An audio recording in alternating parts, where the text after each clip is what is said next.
All right, so hi, my name is Audrey, and I'm here representing ASWSU Issues and Forums. So we are an ASWSU committee that strives to promote civil discourse and discussion through platforms accessible to our WSU community. The program today is brought to you by our committee chairs, Rhys Chapman, Emma Taylor, and Jelani Christopher. So today we will hear from a number of students, some student leaders about COVID-19. You will get to meet ASWSU Vice President Sean Doster, ASWSU Director of Health Patrick Johnson, and ASWSU Director of Safety Sam Gerlach. You'll also hear from Megan Gould from Panhellenic Council and Sigma Phi Epsilon President Jared Holstad. So our program will also include a Q&A. You can ask questions under the Q&A tab and either address your question to a specific panelist or the whole panel. After the panel has presented, your questions will be answered in the following Q&A session.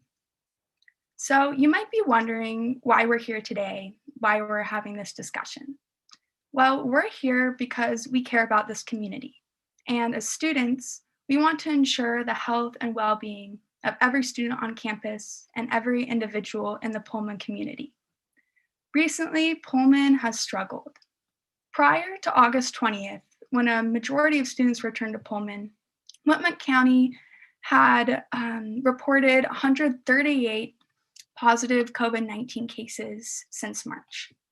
If averaged, that means there are about 28 new cases each month. So now we can look at this past month. As of today, there are 1,212 positive COVID-19 cases in Whitman County.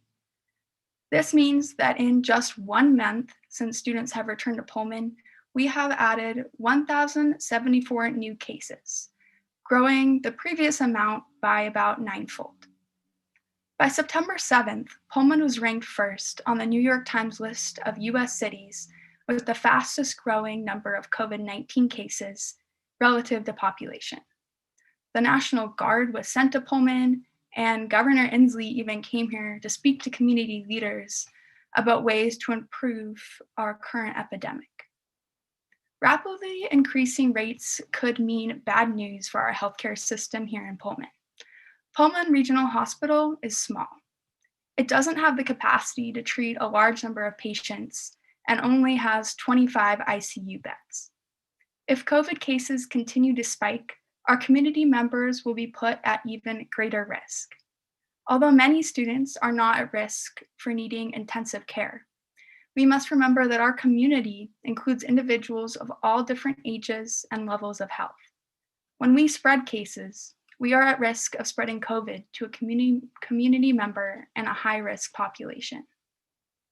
I realize that was a lot of numbers, and numbers are something we hear about constantly from media, from administration.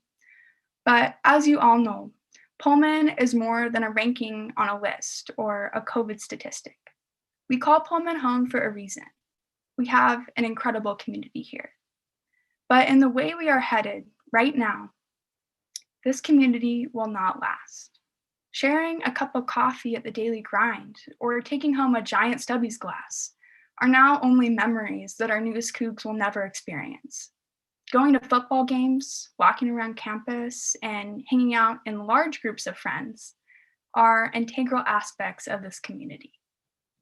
I came to WSU for my education, but I stayed for the community and the experience. I miss the games and walking around campus and hanging out with my friends. I am sad that this semester, ASWSU Issues and Forums is unable to hold in-person events during a crucial election. I want to be able to share these experiences and opportunities with the people in this community. And if we do not work together in the coming months, we will be online next semester as well. We all love this community, and it is our responsibility to take care of it. Our student leaders here today have taken that responsibility upon themselves, and I will now share with you the privilege of listening to them speak. Please welcome ASWSU Vice President Sean Doster. Well, thank you, Audrey, for that introduction. I think you did a really good job of just kind of laying out the stakes of what's happening right now in our Pullman community. So I wanted to start off tonight from my portion of this panel talking about what are we going to do about it? How are we going to kind of stop the spread of this virus in our community? And I'll be blunt with you guys, since this is a student panel, it's something we can do. Pullman's only going to be as strong as our weakest link. So at the end of the day, it's going to be on every one of us to take some personal responsibility for the well-being of our community. I'm not here to shame any of you for going out or seeing friends or even actually testing positive for COVID. This is month 7 and I'm getting a little bit tired. I'm sure you all too, all are too. But what I'm here today to ask you to do is, going forward, be an active bystander. You know, if you see people breaking the rules, say something, speak up. You know, you don't have to be going out to these large gatherings. Keep your social circle small, and really be conscious of who you're interacting with. You know, if not for the good of yourself and your friends, just for the good of the community at large, as Audrey said. And I know it's hard, but quite frankly, it's what we're going to have to do to have any semblance of normalcy going into the spring. As I'm sure many of you know, the university said they are announcing what their plans for the spring are going to look like here in October. And as cases continue to rise in Whitman County, I can tell you, if I was one of the people making those decisions, I would not be encouraged by the numbers we're showing right now. So it's time for us to take some personal responsibility and really create some of that positive peer pressure in following the rules. But I don't want to be all doom and gloom today. What I really wanted to touch on is mental health during COVID-19. I know that a lot of you tuning in today are from MGC, IFC, or Pan-Hellenic. Lean on your brothers and sisters during these hard times. People are going through a lot right now. Just check in on each other, be available to listen, and have some of those tough conversations. I just want to recognize the overwhelming sense of loss that many students have experienced this semester and before we started this fall, from something as serious as the death of loved ones to maybe something more trivial in comparison, like the loss of Cougar football Saturdays and the classroom atmosphere. So I did just want to say, please know that there are resources for you at cougarhealth.wsu.edu that are free to access. Cougar Health Services is hosting a Thursday speaker series called Real Talk Thursdays. Those cover a variety of mental health topics, if that's something you might be interested in. Resources on their website also include tips and tricks on stress and time management, staying connected, depression, anxiety, and physical and mental wellness. You can also text @stress to 73940 and get personalized stress management tips from Cougar Health Services. I'm signed up. It's really cool, super helpful, kind of gives me a reminder to practice some self-care, which is super important nowadays. All of these resources are free and paid for, but with that said, we recognize that a lot of students find mental health services sometimes hard to access or maybe lacking in scope. So as one of your student representatives, I can tell you that this is at the forefront of our conversations with university administration. Campus-wide, there's a big buy-in on mental health and making sure students have the resources they need. Just know that you're not alone and that there's a network out there that you can connect to. Again, I just want to reiterate, it's okay not to be okay right now. The last thing I wanted to touch on is a little bit about how you can get involved in making a difference on campus this semester, particularly pertaining to COVID-19. Through ASWSU, you can join an ASWSU executive committee. For example, the health committee, they'll be doing COVID-19 work. You could join the communications committee that has been doing a lot of our ASWSU COVID-19 communications. There are also university committee applications available if you're interested in tackling some of these issues on a university-wide scale, and some of the implications of COVID-19 outside of, maybe health, for example, academic implications. You can find more information on both these opportunities in the link of the @ASWSU Instagram account. And while you're there, go ahead and follow at ASWSU for some more involvement opportunities and critical information. Finally, I just wanted to speak directly to any first-year students that may be listening. And we haven't forgotten you, and we'll continue to advocate for you. COVID-19 has thrown a loop in your education from the back end of your senior year of high school to the beginning of this year and going into the future. So be on the lookout for some more ASWSU resources. If you are a freshman or first-year student, we care about you. Thank you all, and I'm really looking forward to answering some questions later. Thank you so much, Sean. We're now going to hear from ASWSU Director of Health, Patrick Johnson. All right, thank you all for being here. The turnout is great, so it makes me really happy that there's students here wanting to be engaged and learn about what's going on in the community. So my name is Patrick Johnson. I'm the ASWSU Director of Health, and I wanted to talk to you about a couple things today. So first, I just want to talk about what ASWSU has been doing directly for the students. So a lot of what we've been working on have been information campaigns, mostly targeting COVID. So I hope you've been seeing on the social media, we've been posting, testing requirements, costs, locations and times for students to try to get as many students as possible to be tested. And we've also been posting a lot of mental health resources on our social media, mostly related to COVID and the Suicide Prevention Week that just passed a couple weeks ago. ASWSU also does a lot of advocacy, both on campus in terms of being on committees. I think every ASWSU officer is on a bunch of committees just working to promote kind of the student perspective on issues. But then we also do advocacy in Olympia with the state legislatures. So we have a whole Cougar Lobby team that just focuses on getting WSU student initiatives talked about on the state level. We also do direct projects for students. So a big one we're working on right now are the Cougar Care Packages.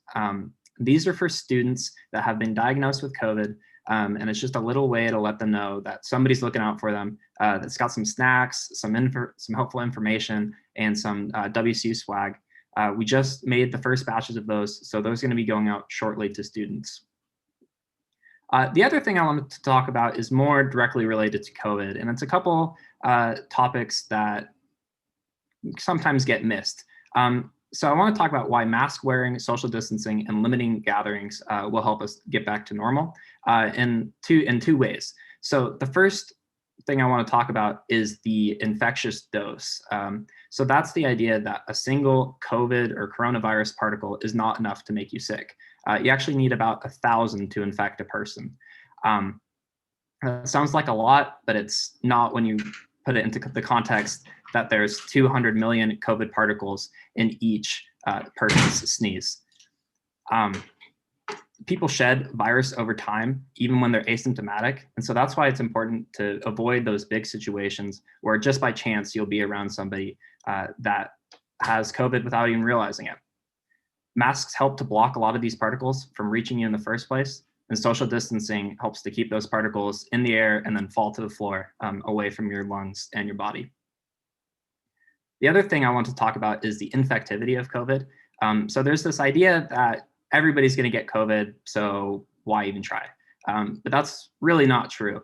So infectivity is measured as the reproduction number, or the R0 value is what it's usually referred to. COVID's is between 2 and 6. And so what that means is that for each person who has COVID, on average, they'll infect between 2 and 6 new people. We can reduce this number quite a lot by wearing masks, reducing interactions with large groups of people, and maintaining social distancing.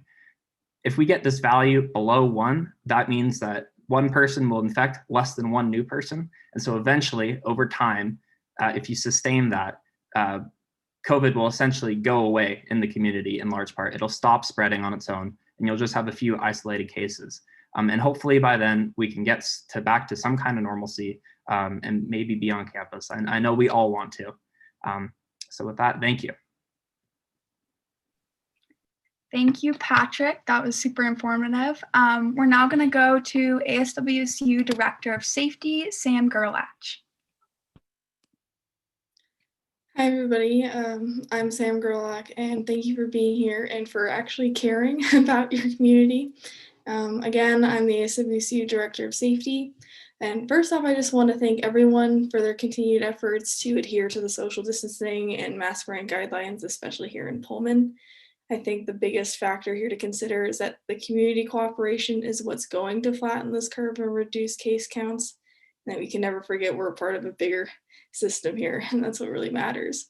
And I really wanted to speak mainly on that because community aspect is my biggest concern here, and that's what makes the difference. And so I think right now I just wanted to talk about, like, from my personal experience, how COVID like changed my community back home and how those instances I think can translate better here. But the most valuable way I think I observed this was through my job back home, which is at a dental office. And so I'd like to share what I learned there and how that can benefit our community now. And so we were seeing fewer patients every day, and we had new screening and sanitizing protocols that didn't allow us to do some of the same things as before. Like kids in the waiting room couldn't read a book or color, and most of the older patients just hovered near the door like they were perpetually ready to flee. But it was these little things, these little changes that allowed us to remain safer and have a better mindset about going into work or just going out in public every day. And people still kept coming despite these little changes. And people who felt safe to come outside again in May were more prompt to their appointments than before. And I think we hardly had any no-shows, which is really great. And I like that. And I think everybody liked that. But as to be expected, there are a few patients and some people who just don't want to comply with mandated mask requirements and that we were striving to enforce. But they were not very numerous and they're very far between, but they did happen. And I think Sean had it right by saying that we're only as strong as our weakest link. So as long as we follow to the best of our ability, everybody trying to look out for everyone else, that I think we can move past this. But again, back on the dental office, rarely we would ask someone to reschedule because of this, but sometimes we'd have to. You'd have to make those changes. And it was a new and awkward thing to say. It was nobody likes having to be rescheduled and nobody likes having to be confronted about the issue at hand. But breaking down that barrier and being honest with who you're dealing with and all the people that you're seeking to help and, you know, enforce safety protocols for is what we need. I mean, it's not about being the most polite anymore. It's being about the safest.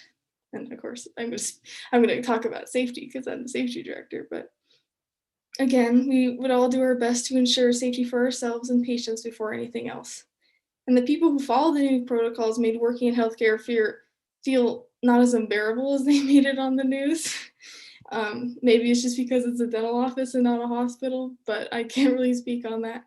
And what I can say is that it was the combined efforts of everybody in the community doing their best to self-quarantine and isolate, wearing masks and be mindful that allowed our numbers to remain as low as they did.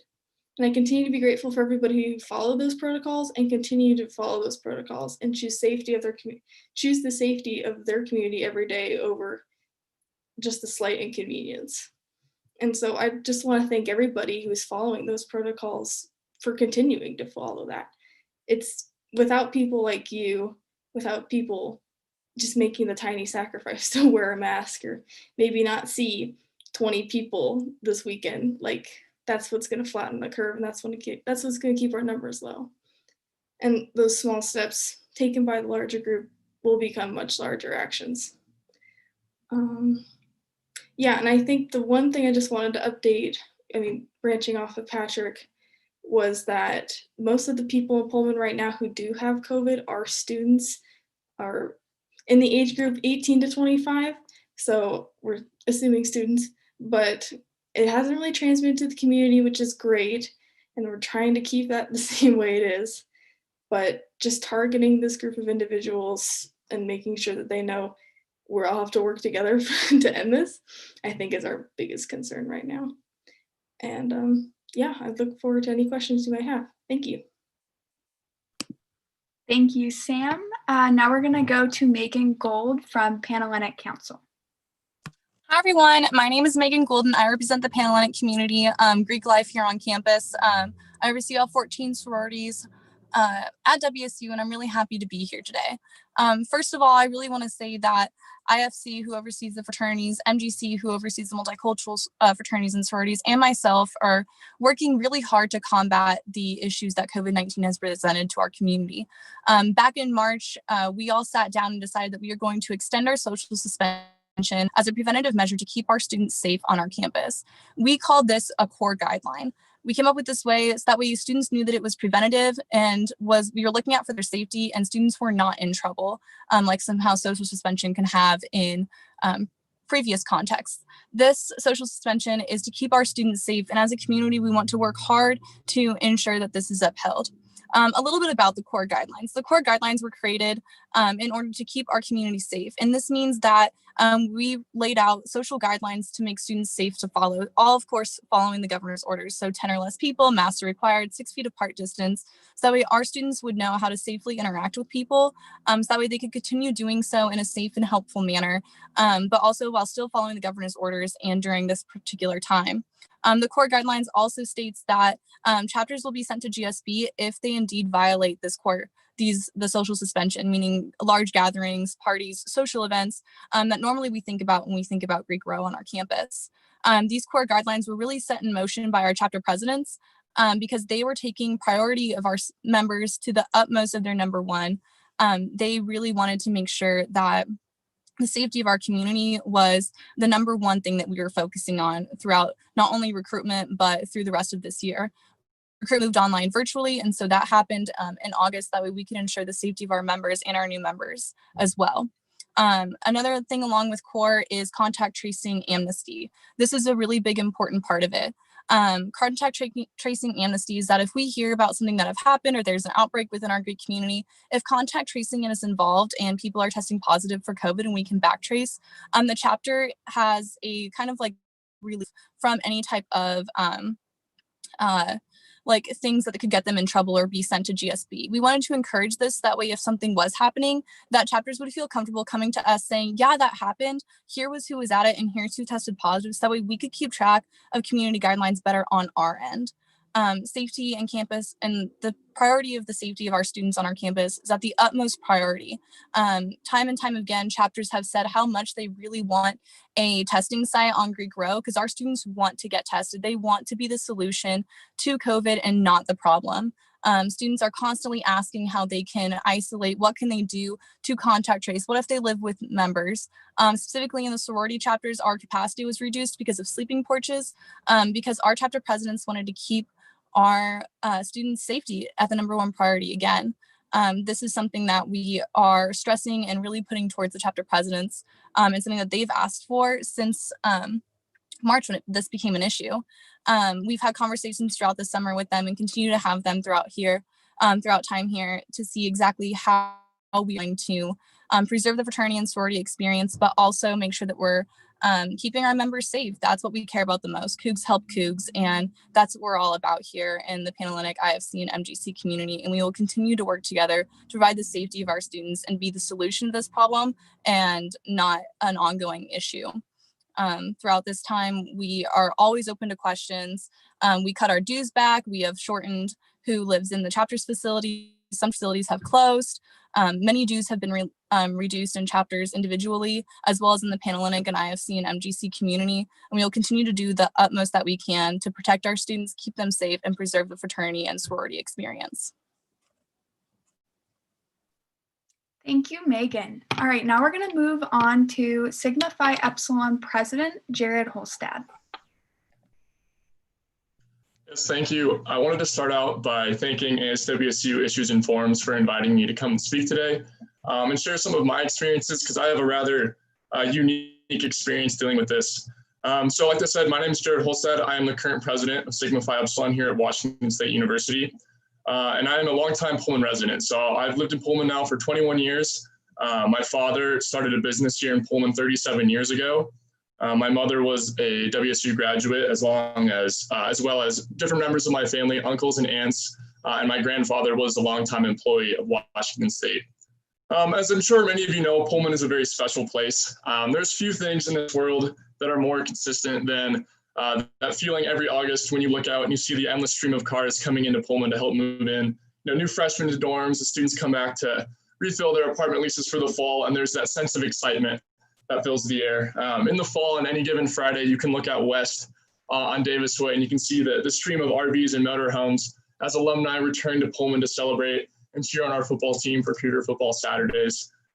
During midterms and finals weeks, you can go throughout Pullman and on WSU's campus here, and you can look into any coffee shop or library and see it filled to the brim with students cramming the last minute for their finals and preparing to take their exams. But this year, like with most things in our lives, that hasn't been the case. This pandemic has greatly altered the way that we've been able to do things. And like Audrey and Sean both have already mentioned, this has had a major effect on the city of Pullman. Just today, it was reported that we hit our 1,200 case in Pullman. And this massive spike is mostly has occurred after the majority of the student population returned. On the good news of this, though, there hasn't been any deaths reported in Whitman County to date. And last update said there was just one current hospitalization, and I wish them a speedy and healthy recovery. The bad news is that death and hospitalizations are far from the only negative effect that this pandemic can have. Multiple Pullman businesses, including barbershops and coffee shops, some of which that have been Pullman staples in the community for a long time, like Cafe Moro and Daily Grind, have closed their doors indefinitely, unable to cope with the changes due to the pandemic. The massive spike in cases has also pressured local schools to be moved to entirely online learning for this semester. And that creates a whole new host of challenges. So my thoughts and prayers go out to the families of people with young children in the school system now having to try to balance the differences of either working at home or out of the house without now also having your children at home. And it's created a new challenge for teachers and administrators as well, trying to redesign how you teach education to the next generation of learners in our community. The Pullman community as a whole has done a tremendous job coming together to do what we can to support one another. That's something that I'm very proud of. It's been great to see people go out and continue to support businesses the way that they can. It's been incredible to see the amount of support that the teachers here have received from former students as well as fellow faculty, encouraging them and providing praise where it's due for the excellent work they've been able to do to continue to provide quality education for the people in our community. Now, I think the pandemic itself has become rather polarized, and people's beliefs about the right and wrong thing to do and the severity levels are very varied. However, I think we can all agree on one thing, and that collectively we all want this to be over. As a college student, as well as an active member in the Greek community here, I understand the pain that a lot of you, my fellow students and Greek-like members feel. You feel like you've been robbed of an essential part of your college experience. We missed out on tons of fun events that are traditions that have been had in our community for decades, and it's a lot of things like Cougar Football Saturdays, homecoming week, things like that we look forward to each year that we're not able to have this year. The good news about this, though, there is a sense of hope and a chance that we might be able to one day return to this normalcy.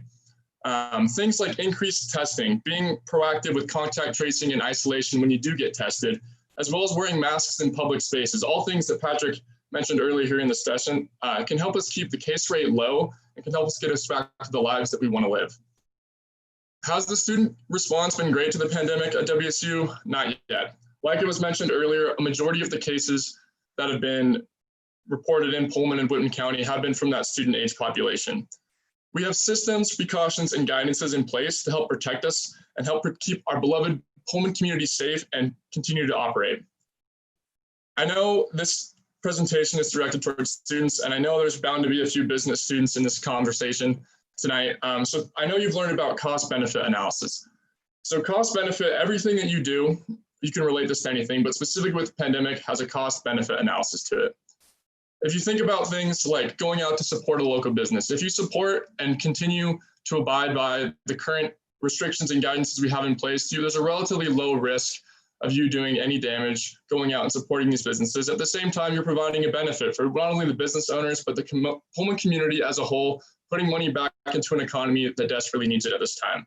If you think about something, like going out to a party, a large gathering on the weekend, or jumping from a house to house, engaging with many people in a short period of time, there might be an immediate benefit, to the party or the person involved in these actions. But if you think about all the costs associated with that, you not only jeopardize your own health, but also the health of all the people you interact with, and then the health of the people that they interact with. Outside of health, this also increases our case rate numbers. It promotes the spread of this pandemic in our community, which ultimately will prolong the reopening and perpetuate a lot of the issues that I mentioned earlier that have been crippling our Pullman community. Like I mentioned, Pullman is a great community. It's a place that I've spent my entire life to date, and I'm very proud of the Pullman community, and we've been able to do a lot of great things.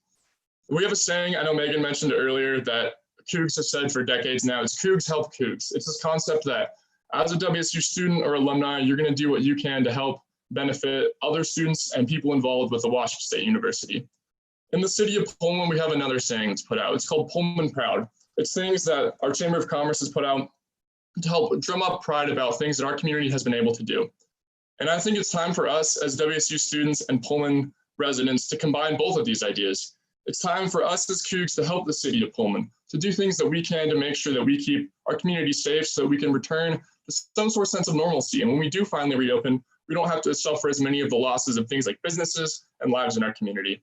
And then hopefully at that point, Pullman can once again be proud of us Cougs. Thank you.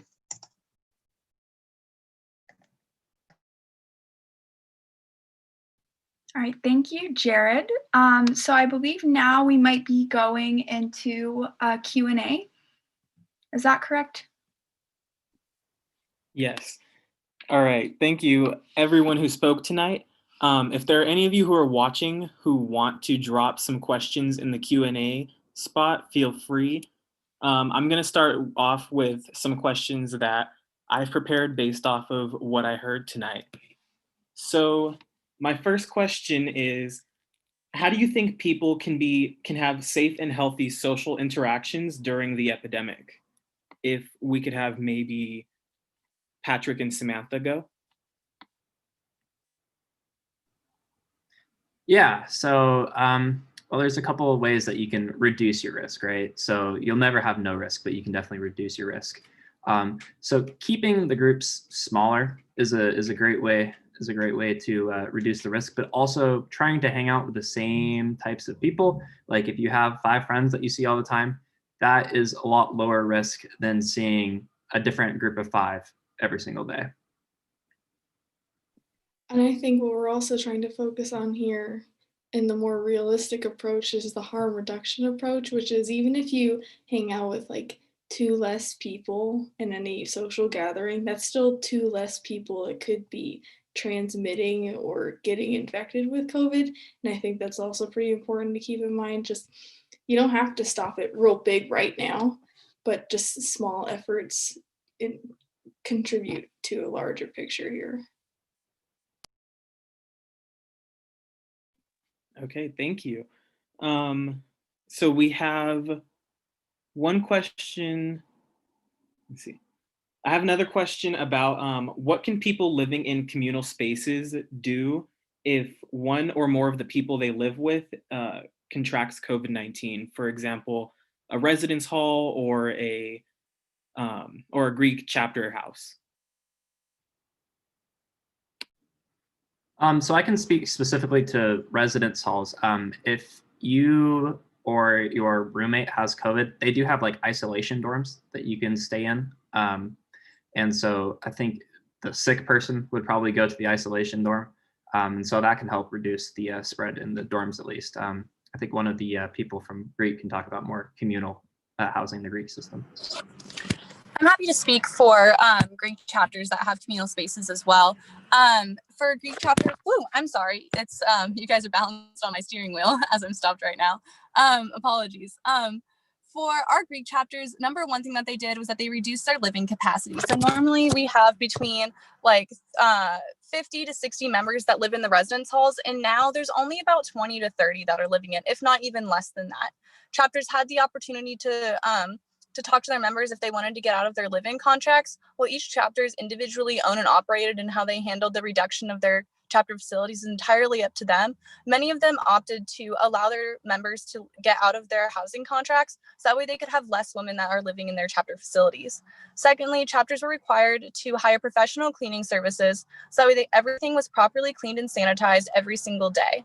They were also told to give the Center of Fraternity and Sorority Life, which is the office that oversees us, a very strict and very specific outline for how they were going to ensure the safety of their members if there was an outbreak in their chapter facility.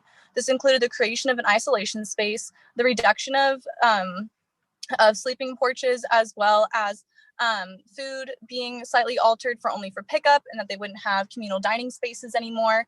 Masks need to be worn everywhere that isn't their individual private room, and that specific women and men have specific bathrooms that they can use throughout the chapter facility. Many chapter facilities also opted to close the semester in order to keep the safety of their students in mind. So even while some chapter facilities are remaining open, many are at reduced capacities and have implemented specific guidelines in order to adhere to the CDC as well as the governor's orders. This has been something that has been in the works since March, and something that the chapters have worked really hard on to ensure that if an outbreak were to occur, they can easily control it, and that you can keep the rest of their members that are living in the chapter facility safe. All right, thank you for that. So now we have some questions from the Q&A tab. And so this one is, if students in the Greek chapters are trying to become the solution and not the problem of COVID-19, how come there are more cases every day? So. Yeah, that is a great question. Why are there more cases? This happens due to the fact that many of our students are asymptomatic. They perhaps transmit COVID from people that they're seeing, and then they don't know that they're carrying the virus, and so they are passing it to other people. This is really common, and it happens throughout many different instances of how COVID is transferred. Also, this is due to the fact that we don't have a testing site on Greek Row. We don't have a way for our students to get tested. While there is a testing site at Beasley Coliseum, that's a really far ways away from Greek Row, and so many students don't have the ability to get there. Also, many of our students don't have health insurance, and so it's really hard to go get tested when there's no health insurance. Previously, students had to actually show symptoms or say that they were in contact with a person who tested positive, so this resulted in a really big outbreak on our campus. We've been asking for a testing site since March, and we really wanted all of our students to get tested before returning to campus. However, we were not given those resources from the administration. They're working really hard to get us more resources and better abilities to us. However, that was a really big problem that our students faced early on when we've been asking for that since the very beginning. So it's kind of hard to play catch up when you weren't given the proper resources to do so. Many of our students want to be the solution because they realize that they really want to return to in-person classes. Online classes are really hard and draining on mental health. They want to go back to interacting with their friends. They also, Greek students really care about their community. They're really involved in their community. We give a lot to philanthropies. We really care about Pullman. Pullman's our home, and we want to be a part of that solution. But it's hard to do so when we don't have those resources. So we continue to push administration. We continue to ask those questions. And we continue to encourage students to get tested. Also, a lot of students feel guilty if they do test positive, so then they're scared to go get tested because they don't want to bring any shame upon their chapter. We've really been working hard with chapter leadership as well as the administration to how we can reduce that guilt on students. We really want to encourage them to go get tested, as well as providing them with accurate resources. We're working with ASWSU right now to build a webpage for students on the COVID-19 tab that provide more resources to students in terms of like how to get tested, what happens if you're asymptomatic, and why you shouldn't feel guilty if you do test positive. So those are just a couple things that we're working on and why the cases are still increasing, but we're working on being the solution and not the problem. I don't know if Jared has anything to add on that as well, but that's my opinion on the matter. Yeah, kind of to go off of what Megan already mentioned. So part of becoming a solution is being active and going out and actually getting tested. Like she mentioned, resources to be able to get tested on campus have increased. At the start of the semester, it was very difficult for students to get tested. And that created a roadblock for a lot of our members to be able to go out and get tested, which kind of resulted in that initial spike. Now that we have more resources available on campus, often ones, like I know at Beasley Coliseum, the only thing you need to get a COVID test is your Cougar card. So there's no insurance required. There's no government issued ID required. Just your Cougar card is all that's needed. So that's allowed for the amount of tests given out to increase, which will show naturally an increase in positive cases or cases in general. But what this allows us to do then is take those people who do test positive and be able to get them isolated and in quarantine at a faster rate, which ultimately will reduce the total effect that it'll have on the community, which ends up being part of that solution. All right, thank you both. So our next question is, it was mentioned that the school is going to announce spring semester plans this October. When will that be? And what do to people who are in Pullman you think it will be? If anyone has any answers. Yeah, I can go ahead and take this one. So the school announced in the last COVID-19 town hall that they will make a decision on academic programming in early October. There's another university-wide town hall, I believe, next Wednesday, that will maybe shed some more light on an exact date for that announcement. I don't want to speculate on kind of what it will look like. What I will say is that cases right now aren't looking great, and we just need to be vigilant on getting tested and following some of those guidelines that we talked about earlier in the program. So you can get your COVID test at Beasley Coliseum right now, Tuesday through Saturday, or I believe Monday through Thursday or Friday behind Cougar Health Services. So there's 2 testing locations available, but I anticipate that announcement will be mid-October, early mid-October, and maybe an update on that exact date on the 30th, although I don't have any information on whether that's true or not. Okay, thank you. This next question says, why were there still constant parties on Greek Row until just recently? It's understandable that there was a spike in cases when students came back. However, parties exacerbated the issue. What guidelines and punishments are going to be put in place to absolutely stop these from happening, regardless of legal ramifications? Great question. So we are a self-governing community, which means that we rely heavily on our own community to report our cases. So if you do see a party that's happening on Greek Row, you can always report it at www.wsusororities.com/GSB. There's an instant report form there that is completely anonymous. Goes to our Vice President of Policy and Procedure on both the IFC and Panhellenic and MGC councils, where our students are then sent to GSB, and the chapter has a variety of different educational ramifications that are put into place. However, we cannot send individual members of an organization to GSB. We can only send the chapter, which crosses a group accountability threshold, which you can Google WSU as a definition of it. We rely heavily on chapter leadership to enforce individual people for violating COVID standards. We let chapters know when we see that, and chapters are responsible on their end for individually fining and reprimanding members. We also work really closely with Pullman PD to ensure that we have some legal ramifications for students. We work really closely with them to ensure that we have a good relationship, we know what's going on, and we can talk to civic chapters if we need to about that. We have a lot of faith in our chapter presidents on that they can deal with a lot of the issues themselves, and they do a really, really great job of that. So a lot of kudos to our chapter leadership for really being on top of that and shutting down organizations and social activities when we see that happen. For Pullman PD, they find people who are hosting the parties, and until this weekend, they can find people that are attending the parties. So starting this weekend, they can find individual attendees, but before that was not allowed. And so they could only attend hosts of parties. But we work really closely with them to ensure that we understand the scope of how social events are happening and to make sure that we can be on top of all of things that are happening. But we really rely on that report form for it, and we need it to be properly filled out in order to really see any ramifications for that. If it's really vague, we don't have any proof to show that chapter to GSB. And if it's bad enough, we will contact headquarters and make sure that their headquarters knows that they are violating COVID-19 standards. I give chapters a lot of credit for really being on top of it in the last previous weeks. It took us a little bit to learn. We're still in a learning curve too. It's a group of 20-year-olds trying to fix a huge global pandemic. So we're really appreciative of the patients that have happened in our partnership with Pullman PD. They're doing great. And so we've seen a drastic decrease in ticketing, or a drastic increase in ticketing to social events, and a decrease in social events happening on our system throughout Greek Row. And so big kudos to Pullman PD and for chapter leadership for taking care of that. But if you see anything, you can always report it on our incident report form, which is completely anonymous. All right, thank you. So here's another really good one. How are we preserving fraternity and sorority life virtually with the pandemic going on? Another great question. We are preserving fraternity and sorority life in a variety of different ways. One is that we're still requiring our students to meet programming and community service requirements. We didn't just throw those out the window when this pandemic happens. We still have standards that we expect our members to hold. So having community service and programming guidelines to continue to educate and make our students better is a really big way that we're preserving those values that we hold true in our organizations.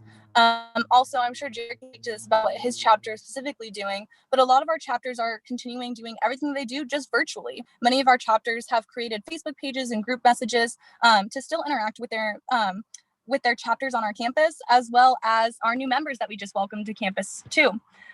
So there are Facebook pages that are keeping people happy, where you can send TikToks and baby pictures and recipes to still connect with your sisters and your brothers, but as well as continuing what we regularly would virtually. All of our chapter meetings are virtual, all of our programming is virtual, study hours are virtual, and community service are virtual. So we just eased that on over to a virtual platform, which has been really great. And chapters are still interacting and getting to know each other and trying to build that connection and be there for each other. Mental health is really important. So that's a really big thing that we focus on within our chapters, is to make sure that we still are preserving all of that so that Greek life can continue. We've also cut back on our budget so we don't put financial stress on chapters and individual members. So that way, when things do go back to normal, we still have a great number of students who want to participate and see the value in the fraternity and sorority experience. Yeah, and to kind of offer a little bit more of specifically what my chapter's been able to do to upkeep this sense of, normalcy and keep going with what we've been able to do as a chapter. So this situation that we're in currently with the pandemic has almost offered us a chance to return to some of the more original purposes of fraternity. So now you take the social aspect, which is what a lot of people from my chapter, as well as the community, join the Greek system for, and you put that on hold. So all of the social gatherings, all the social events, anything in person has been completely suspended. Like Megan said, everything is virtual. What this allows us to do now as a chapter is focus primarily more on education and bettering our members through personal development as well as professional development. I don't want to go on a long spiel about kind of what my chapter's programs look like. If you are interested, you're more than welcome to visit our chapter's website. It has all the information specifically breaking down our leadership and development programs. But what this opportunity does is it allows us to focus more on those educational purposes without the distractions of the social scene. All right, thank you.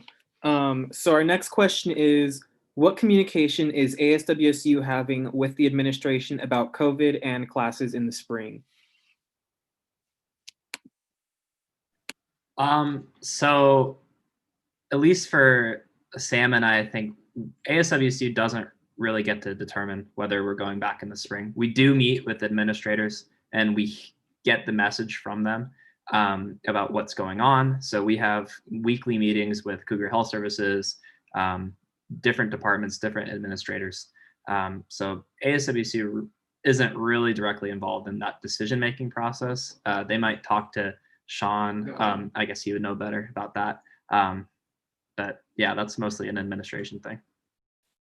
Yeah, I can speak to that a little bit more. So what I will say is, at the end of the day, the university is going to make their decision based off of public health guidelines, and there's not much ASWSU is going to be able to do to change their minds just based on the fact that they're making their decisions on the most recent science and the best data available. What I will say, though, is ASWSU does advocate for student issues that may arise with whatever delivery we end up going with, so at the end of the day, it's not going to be myself or the ASWSU president who are going to sit down with admin and say, students want to go back on campus, let's get campus opened up. Unfortunately, that's not going to happen.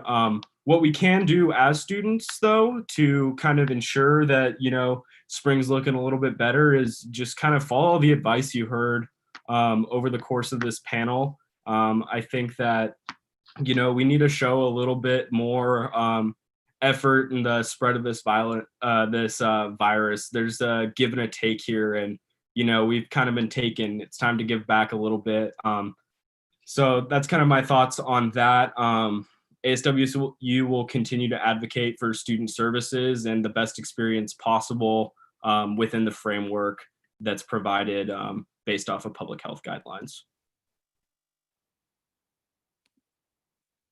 All right, thank you. This next question is there a way to report without being a narc? Like, so I'm gonna kind of open this one up to be a little more widespread, like not just focused to Greek community, but if you see any gatherings that violate health guidelines, is there any resource for the community as a whole to report any types of gatherings like that?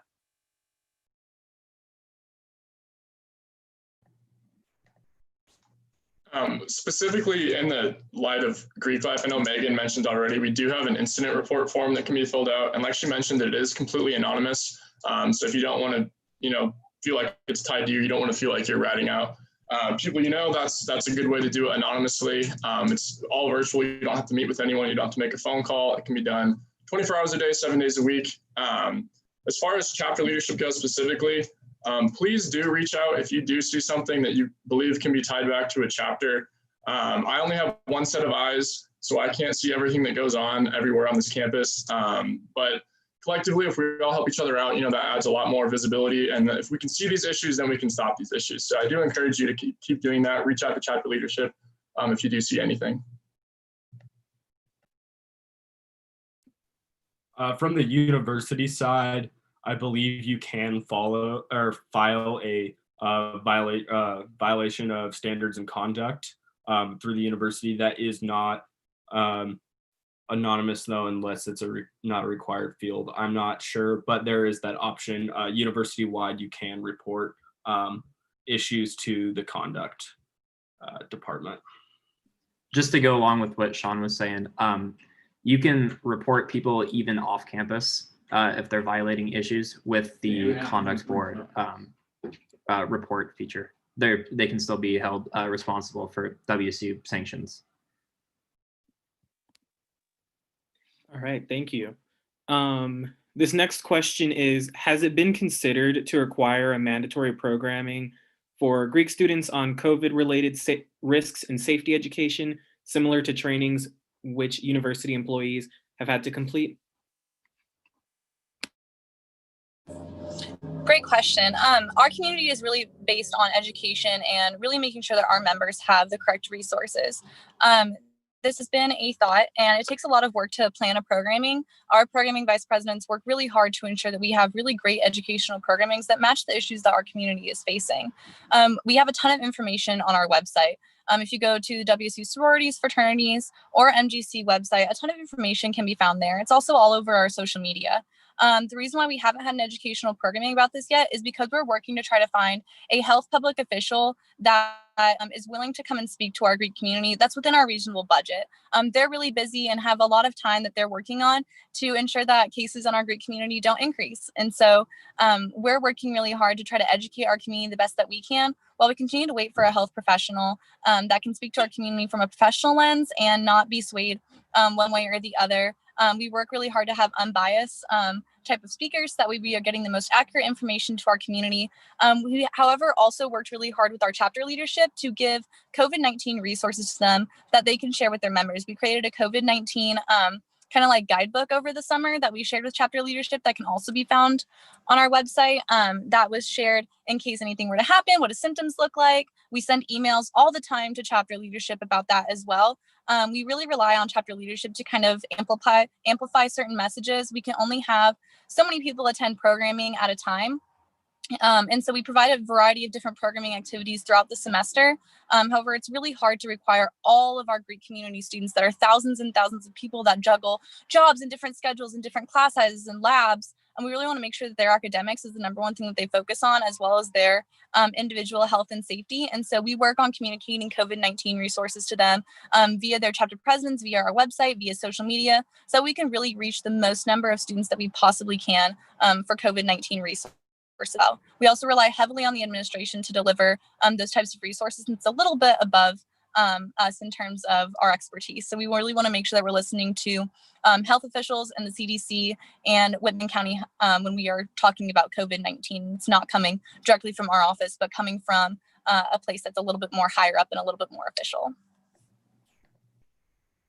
Yeah, and to continue on with what Megan said, while we're waiting for a programming to be put out, by university officials or CFSL office workers or anyone that's above chapter leadership directly.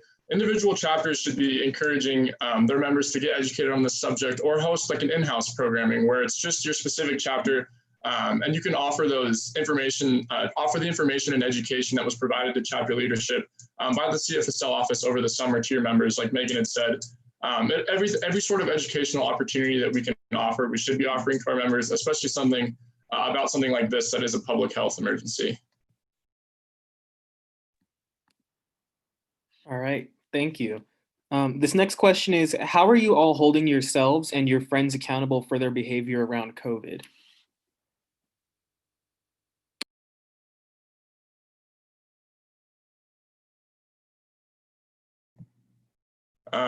At least for me, one thing that you can do, regardless of if you're in a leadership position in your chapter, in your community or not, is to lead by example. So if your friends are encouraging you to go out or break guidelines or do something that you feel uncomfortable with or unsafe doing, be that first voice that says, hey, look, I don't feel comfortable doing this. This isn't right. I'm going to hold myself accountable. I hope that you do too. And if you do that with yourself, if you're holding yourself accountable to those standards, hopefully your friends will be able to see that good example and replicate the actions that you're producing.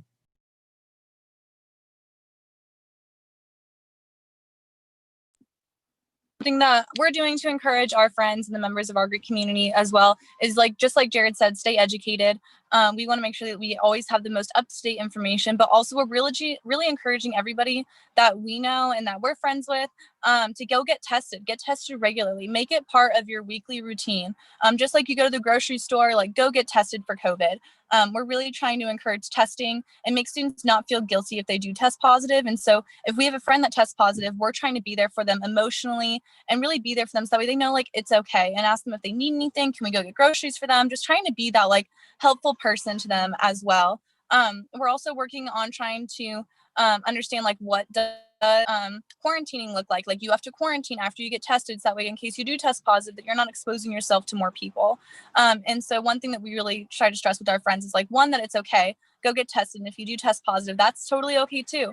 And two, that it's really important to quarantine and that we can have FaceTimes or we can Snapchat or connect over social media if something does happen. And so that's something that my friends and I are doing to try to support each other through this too.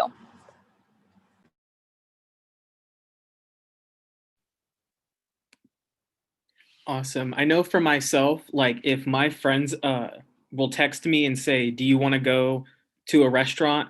I'll check myself and I'll stay home, and I'll say, it's not worth it for me to possibly spread this disease to someone else who's going to be more vulnerable to it. So I'll tell them, I'll see you another time, but right now is not the time to hang out with anyone and everyone.